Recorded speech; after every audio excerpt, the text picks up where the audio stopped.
Magandang araw! Sama-sama tayong matuto sa Teacher Sal Learning Resource Channel. Makabansa 3, Term 1, Week 2. Ang pinagmulan ng aking pamayanan ayon sa alamat, ayon sa nakatalang kasaysayan, pag-uugnay sa pamana, mga pamahiin at tradisyon, arkitekturang nagpapahayag sa aming pamayanan. Ang pinagmulan ng aking pamayanan ayon sa alamat. Naisasalaysay ang mga alamat na may kinalaman sa kinabibilangang komunidad. Pagmasdan ang larawan. Panahon. Lugar.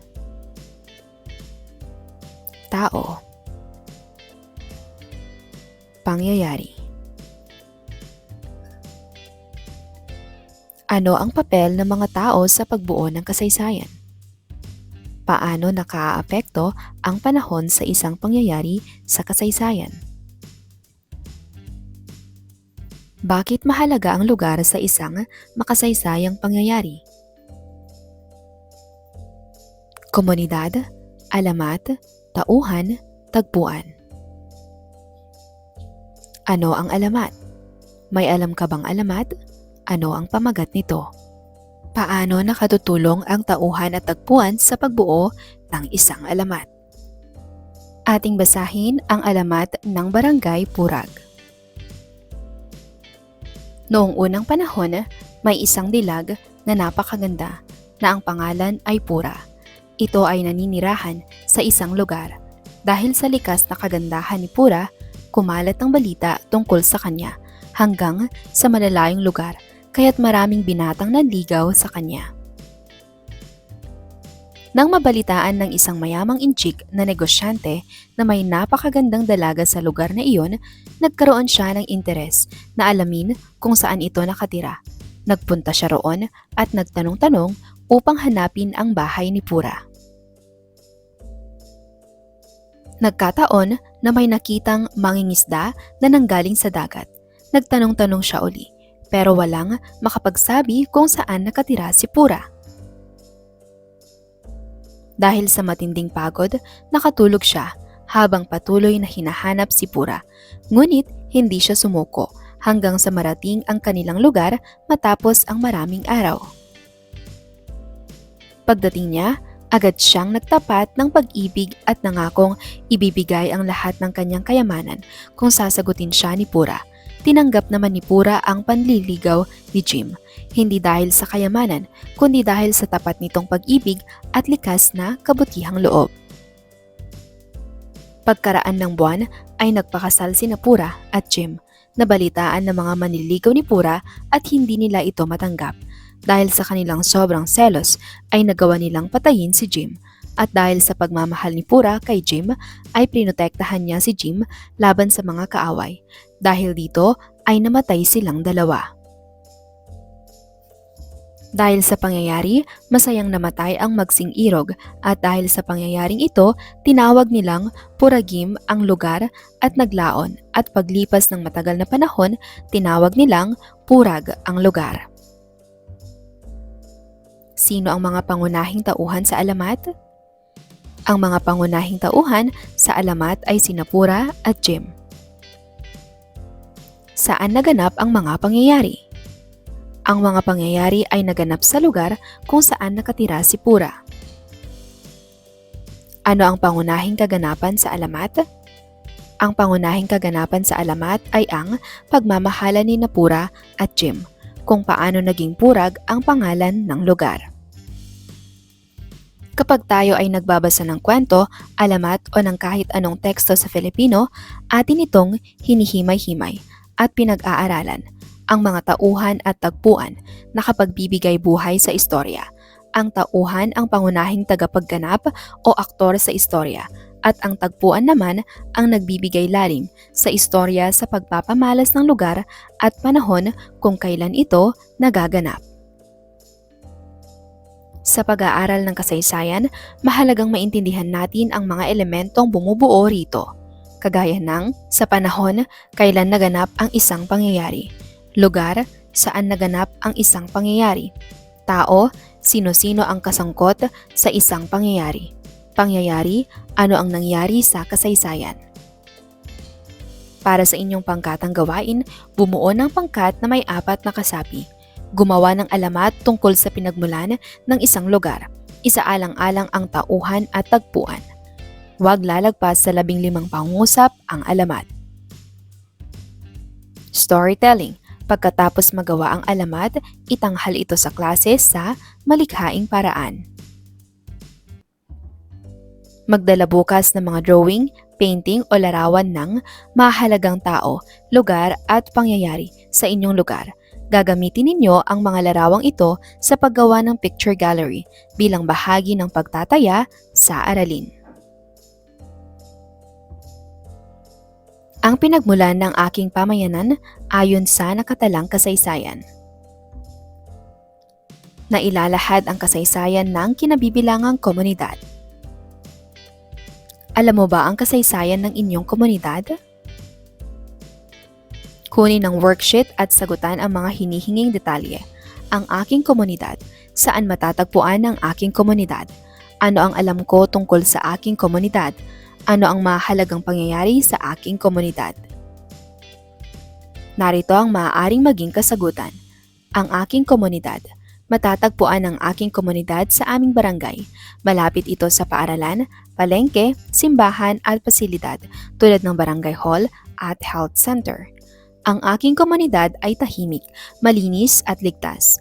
Ang mga tao rito ay magagalang, matulungin at nagtutulungan. May iba't ibang trabaho ang mga tao upang matugunan ang pangangailangan ng lahat. Ano ang mahalagang pangyayari sa aking komunidad? Buwan ng Wika, Araw ng Barangay, Cleanup Drive, Medical Mission, Christmas Caroling, Linggo ng Kabataan. Ating basahin ang mga sumusunod na salita. Mahalagang tao, kultura, tradisyon, pagbabago.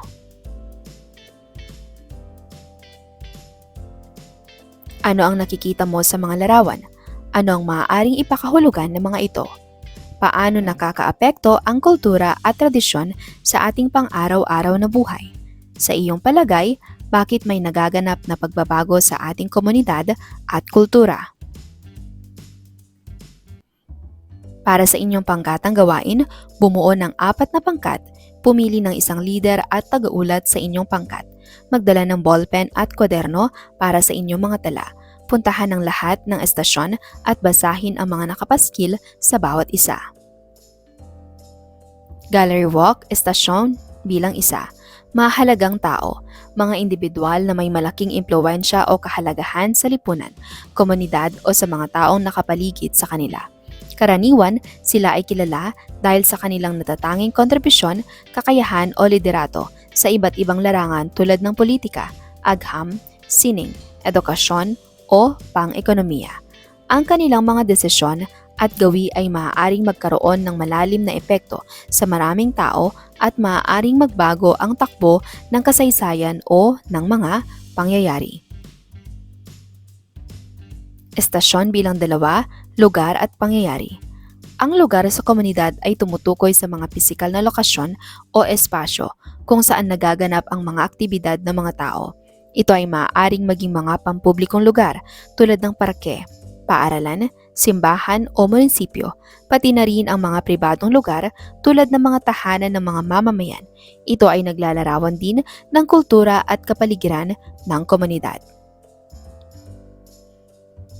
Ang pangyayari sa komunidad ay tumutukoy sa mga mahalagang kaganapan, aktibidad o mga insidente na nangyayari sa loob ng komunidad.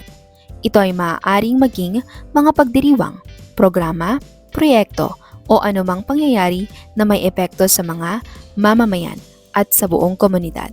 Ito ay maaaring magdulot ng positibo o negatibong impluwensya sa mga taong bahagi nito. Estasyon bilang 3, kultura at tradisyon. Ang kultura ay naglalarawan ng mga paniniwala, halaga, kaugalian, pamamaraan ng pamumuhay, sining, panitikan, musika, at iba pang aspeto ng isang pangkat, etniko, lipunan o bansa. Ito ay nagpapakita kung paano nakikipag-ugnayan ang mga tao sa isa't isa at sa kanilang kapaligiran. Ang kultura ay nagbubuklod ng isang komunidad at nagbibigay ng pagkakakilanlan sa mga tao sa loob nito. Ang tradisyon ay tumutukoy sa mga kaugalian, ritual at mga patakaran ng pag-uugali na ipinapasa mula sa unang panahon hanggang sa bagong henerasyon. Ito ay mga gawi o mga kaganapan na nagtataguyod ng pagkakaisa at identidad sa loob ng isang pangkat o komunidad. Ang mga tradisyon ay maaaring may kaugnayan sa mga pagdiriwang, seremonya, pagsamba, pagsasaka o anumang bahagi ng araw-araw na buhay na nagpapalaganap ng mga kaalaman at karanasan mula sa nakaraan patungo sa kasalukuyan at hinaharap. Estasyon bilang 4, pagbabagong naganap. Ang pagbabagong naganap sa komunidad ay tumutukoy sa mga proseso, hakbang o mga inisyatiba na may layuning magdulot ng positibong pagbabago o pag-unlad sa buhay ng mga mamamayan sa isang tiyak na lugar o komunidad.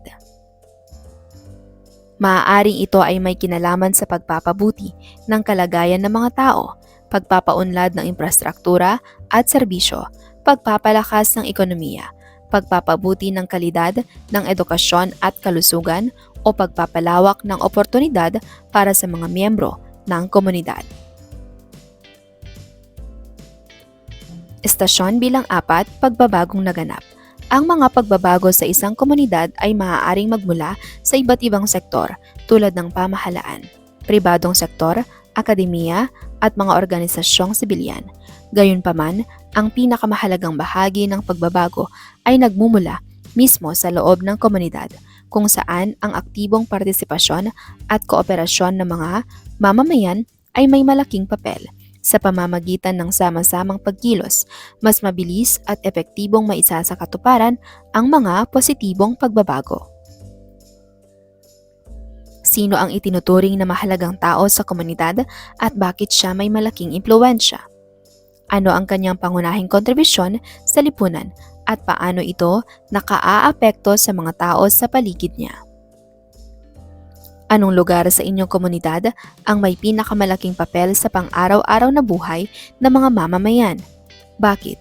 Paano ipinapakita ng isang lugar ang kultura at kasaysayan ng isang komunidad? Ano ang pinakamahalagang tradisyon sa inyong komunidad at bakit ito patuloy na ipinagdiriwang? Paano nagbabago ang kultura sa paglipas ng panahon? Ano ang mga dahilan ng pagbabagong ito? Ano ang papel ng pamilya at paaralan sa pagpapanatili ng kultura at tradisyon? Ano ang pinakamalaking pagbabagong naganap sa inyong komunidad sa nakalipas na panahon? Ano sa tingin mo ang pinakamahalagang aspekto ng komunidad na kailangang pagtuunan ng pagbabago? Bakit? Paano nakatutulong ang mga programa ng gobyerno at pribadong sektor sa pagpapaunlad ng komunidad? Arts integration. Gumawa ng picture gallery kasama ang inyong grupo na nagpapakita ng sumusunod, mahalagang tao, kultura, tradisyon at pagbabago. Sa inyong gallery, ilahad ang saysay o kahalagahan ng mga ito bilang bahagi ng kasaysayan ng inyong komunidad. Pagkatapos gawin ang picture gallery, pumili ng isang mag-uulat mula sa inyong grupo. Makinig sa iuutos na paksa na iuulat ng inyong grupo upang maiwasan ang pag-uulit ng ulat. Music integration. Pangkatang gawain, pag-awit ng lokal na awitin. Awitin ang lokal na awitin na may kaugnayan sa kasaysayan ng inyong komunidad. Iparinig sa klase ang inyong pag-awit. Pag-uugnay sa pamana, mga pamahiin at tradisyon. Naiisa-isa ang mga pamahiin at tradisyon na bahagi ng kasaysayan ng kinabibilangang komunidad. Kasaysayan, mga pangyayaring nangyari noong nakaraan. Kultura, mga nakasanayan at paraan ng pamumuhay ng mga tao. Pamahiin, mga paniniwala na pinaniniwala ang may epekto o mangyayari kahit walang patunay. Tradisyon, mga kaugalian o gawain na paulit-ulit na ginagawa at ipinapasa sa susunod na henerasyon. Teksto bilang isa, pamahiin. Sa Pilipinas, ang mga pamahiin ay bahagi ng kultura na nagbibigay kulay sa araw-araw na buhay ng mga Pilipino. Isa sa mga popular na pamahiin ay ang paniniwala sa swerte o malas kapag naglalakad sa ilalim ng hagdang bato. Ayon sa tradisyon, masamang kapalaran ang darating sa sinumang maglakad sa ilalim ng hagdan nang hindi bumabalik at umaakyat ulit. Isa pang pamahiin ay ang pag-aayos ng mga bagay-bagay sa tahanan o opisina, partikular ang mga lalagyan ng pera tulad ng pitaka o alkansya. Ayon sa tradisyon, dapat palaging maglagay ng pera sa mga bagay na ito upang mapanatili ang pagdating ng pera sa buhay. Mayroong ding pamahiin ukol sa pagdadasal ng rosaryo tuwing hating gabi o alas 3 ng umaga. Sa paniniwala ng mga Pilipino, ito ay oras na sagrado at makapagdudulot ng biyaya at patnubay mula sa Diyos. Teksto bilang 2, pamahiin. Sa mga lalawigan ng Pilipinas, ang mga pamahiin ay bahagi ng kulturang patuloy na pinananatili ng mga lokal na komunidad. Isa sa mga kilalang pamahiin ay ang pag-iwas sa pagpapatuli tuwing Biyernes o Martes. Ayon sa tradisyon, ito ay kinakabitan ng malas at masamang kapalaran. Sa ilang lalawigan, may paniniwala na ang pagtatanim ng mga halaman sa buwan ng Agosto ay magdadala ng malas. Dahil dito, mas pinipili ng mga magsasaka at hardinero ang buwan ng Oktubre na itinuturing na mas maswerte at mainam para sa pagtatanim. Ang pamahiing ito ay bahagi ng kulturang ipinapasa mula sa henerasyon hanggang henerasyon. Isa pang pamahiin ay ang pag-iwas sa pagputol ng mga puno ng niyog sa gabi. Ayon sa mga tradisyonal na paniniwala, ito ay may masamang epekto sa buhay at kapalaran ng mga taong gumagawa nito. Ang mga tradisyong ito sa mga lalawigan ng Pilipinas ay hindi lamang nagbibigay ng kulay at saya sa mga okasyon, kundi nagpapalaganap din ng mga halaga at paniniwala ng bawat rehiyon. Ito ay patuloy na nagbubuklod sa mga komunidad at nagpapalakas ng kanilang pagkakakilanlan bilang mga Pilipino. Sa mga probinsya naman, matatagpuan ang iba't ibang pagdiriwang tulad ng Kadayawan Festival sa Davao City. Ito ay isang makulay at masayang selebrasyon ng pasasalamat para sa mga biyaya ng mga tribo sa Mindanao. Ang Kadayawan ay ipinagdiriwang tuwing buwan ng Agosto kung saan ipinapakita ang mga tradisyonal na sayaw, musika at pagtatanghal ng mga prutas at bulaklak. Isa pang makulay na tradisyon sa Pilipinas ay ang paggawa ng mga parol tuwing Kapaskuhan. Ang parol ay simbolo ng pag-asa at liwanag, at ito ay bahagi ng tradisyon sa Pampanga na kilala bilang Parol Capital of the Philippines. Ang paggawa ng parol ay hindi lamang nagpapakita ng kasanayan sa sining, ngunit nag-uugnay din ng mga miyembro ng komunidad sa panahon ng Pasko. Sa mga lalawigan sa Pilipinas, masusing ipinapamalas ang kultura at tradisyon sa pamamagitan ng iba't ibang pagdiriwang at ritual. Isa sa mga halimbawa nito ay ang Flores de Mayo, isang taunang pagdiriwang ng mga Katoliko na nagpapakita ng debosyon kay Birheng Maria. Sa loob ng buong buwan ng Mayo, ang mga sagala at prosesyon ng mga bulaklak ay nagpapakita ng pananampalataya at pagkakaisa ng mga lokal na komunidad. Sa ibang mga lalawigan naman, matatagpuan ang tradisyonal na pista ng patay tuwing Undas. Ito ay panahon kung saan nagtitipon ang mga pamilya sa mga sementeryo upang alalahanin ang mga yumao sa pamamagitan ng pagdadala ng mga bulaklak, kandila at pagkain. Ipinapakita ng mga Pilipino ang kanilang paggalang at pag-aalala sa mga patay. Bukod dito, isa pang kilalang tradisyon sa mga lalawigan ay ang paggawa ng mga kakanin tuwing kapistahan. Sa halos bawat pista at pagdiriwang, makikita ang masigasig na paggawa ng mga kakanin tulad ng bibingka, puto at suman. Ang paghahanda at pagbabahagi ng mga kakaning ito ay nagpapakita ng pagkakaugnay ng mga tao sa kanilang kultura at kasaysayan. Ang mga tradisyong ito ay nagpapakita ng kakaibang kulay at kahalagahan ng kultura ng Pilipinas. Ito ay nagbibigay hindi lamang ng pagkakakilanlan ng bawat rehiyon, kundi nagpapalaganap din ng diwa ng pagkakaisa at pagmamahalan sa bawat Pilipino. Think, Pair, Share. Humanap ng kapareha, puna ng graphic organizer batay sa inyong ginawang pagbasa. Mga pamahiing nabasa, kahulugan ng pamahiin, sariling pagkakaintindi ng salitang pamahiin. Mga tradisyon na nabasa, kahulugan ng tradisyon, sariling pagkakaintindi ng salitang tradisyon. Pag-uulat o talakayan, basahin ang kahulugan ng salitang pamahiin at tradisyon na nakadikit sa pisara. Dalawang mag-aaral ang magbabahagi ng kanilang sagot tungkol sa pamahiin. Pakinggan at ikumpara ang inyong mga sagot sa ipinakitang kahulugan ng pamahiin. Pamahiin, mga paniniwala na pinaniniwala ang may epekto o mangyayari kahit walang patunay. Tradisyon, mga kaugalian o gawain na paulit-ulit na ginagawa at ipinapasa sa susunod na henerasyon. Bakit may mga pamahiin ng mga Pilipino? Paano ito nakakatulong sa ating kultura? Bakit may mga taong naniniwala sa pamahiin at may iba namang hindi? Ano ang alam mong pamahiin sa inyong pamilya o barangay? Ano ang ibig sabihin nito?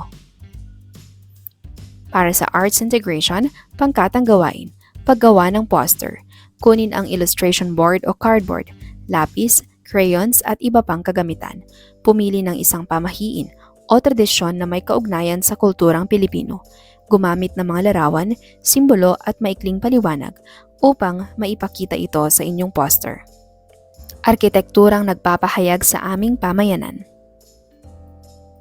Natutukoy ang mahalagang estruktura na pinatayo na nagpapakita o nagsasalaysay ng kasaysayan ng kinabibilangang komunidad. Tingnan ang mga larawan. Isulat ang tamang sagot sa patlang. Ano ang mga napansin nyo sa mga larawang ito? Saan matatagpuan ang mga estrukturang ito sa ating komunidad? Ano kaya ang kaugnayan ng mga ito sa kasaysayan ng ating lugar? Kasaysayan, estruktura, collage. Paggawa ng collage. Gumawa ng simpleng collage ng parke, ospital, simbahan, paaralan o palengke kasama ang inyong grupo. Gamitin bilang batayan ang larawang nabuo nyo sa panimulang gawain. Pagkatapos gawin ang collage, ipresenta ito sa klase. Para sa inyong refleksyon, sagutin ang mga gabay na tanong tungkol sa napiling estrukturang pangkasaysayan ng inyong komunidad. Ano ang kahalagahan nito sa kasaysayan ng komunidad? Paano ito ginagamit ngayon? Ano ang maaaring mangyari kung mawawala ang estrukturang ito? Paano natin mapangangalagaan ang ganitong mga estruktura?